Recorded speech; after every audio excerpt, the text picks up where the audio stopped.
Good morning, good afternoon, good evening, good night, good day to you. That's depending where you are in the world. I'm here in London doing the nighttime devotion from the devotional Christ Triumphant. The title today: Victories are won by God's power, not ours. Joshua 6 verse 20.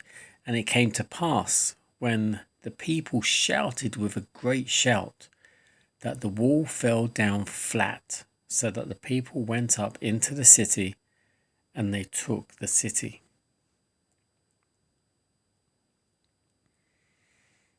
In obedience to the divine command, Joshua marshaled the armies of Israel.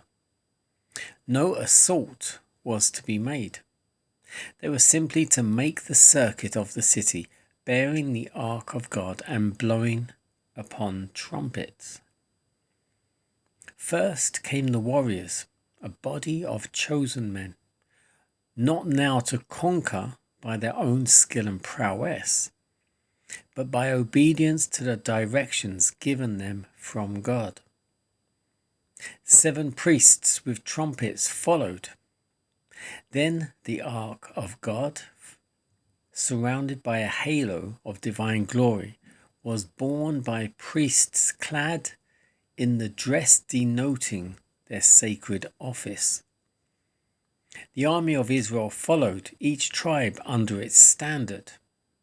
No sound was heard but the tread of that mighty host and the solemn peal of the trumpets echoing among the hills and resounding through the streets of Jericho. For 6 days the host of Israel made the circuit of the city. The 7th day came, and with the first dawn of light, Joshua marshaled the armies of the Lord. Now they were directed to march 7 times around Jericho, and a mighty peal from the trumpets to shout with a loud voice, for God had given them the city. As the 7th circuit was completed, the long procession paused.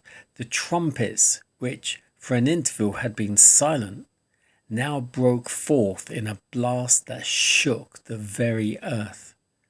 The walls of solid stone with their massive towers and battlements tottered and heaved from their foundations, and with a crash fell to ruin to the earth. The inhabitants of Jericho were paralyzed with terror, and the hosts of Israel marched in and took possession of the city. The Israelites had not gained the victory of their own power. The conquest had been wholly the Lord's. And as the first fruit of the land, the city, with all it contained, was to be devoted as a sacrifice to God. Only faithful Rahab with her household was spared, in fulfillment of the promise of the spies.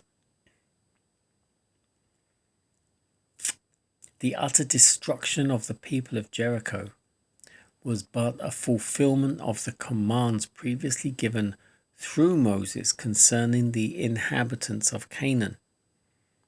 Thou shalt smite them and utterly destroy them.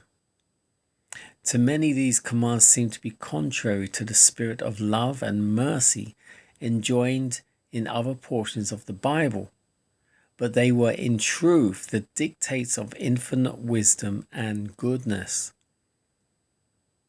The Canaanites had abandoned themselves to the foulest and most debasing heathenism, and it was necessary that the land should be cleared of what would so surely prevent the fulfillment of God's gracious purposes.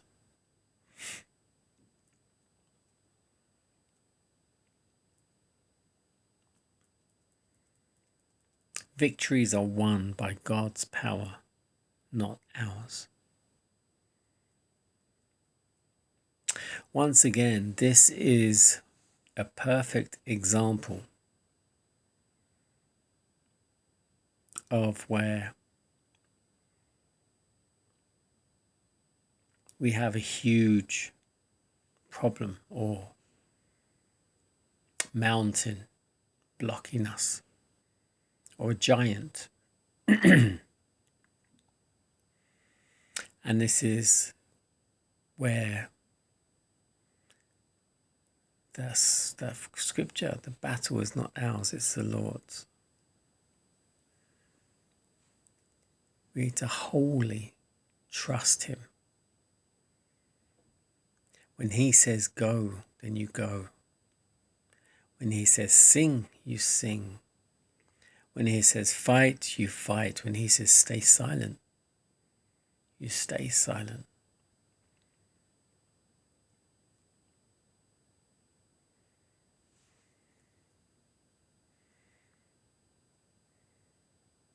And this is another perfect example of, I know many people don't like the Old Testament and they ignore the Old Testament because there was so much killing and fighting, and they think God wasn't fair because he used to kill lots of people. But this explains it, exactly why God did what he did. The Canaanites had abandoned themselves to the foulest, most debasing heathenism, like Sodom and Gomorrah. And he wanted to cleanse the earth from these people, cleanse it of these people. Otherwise, his people would become so caught up with it all.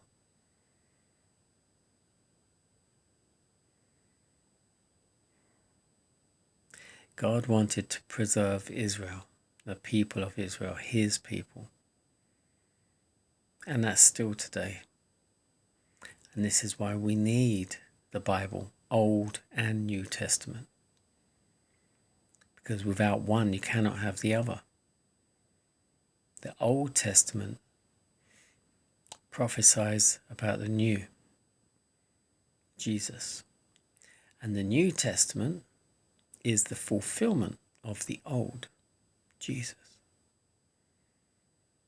The Old Testament talks about Jesus, and Jesus always refers back to the Old Testament. You can't have one without the other. It's like you being 40 years old and you want to ignore the years leading up to your 40th birthday. Your whole life behind you is how you got to where you are. You can't ignore that.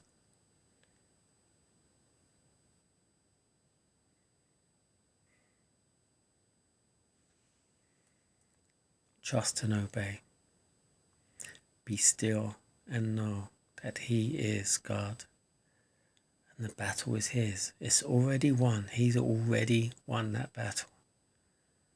We are too proud and stupid at times to remember that.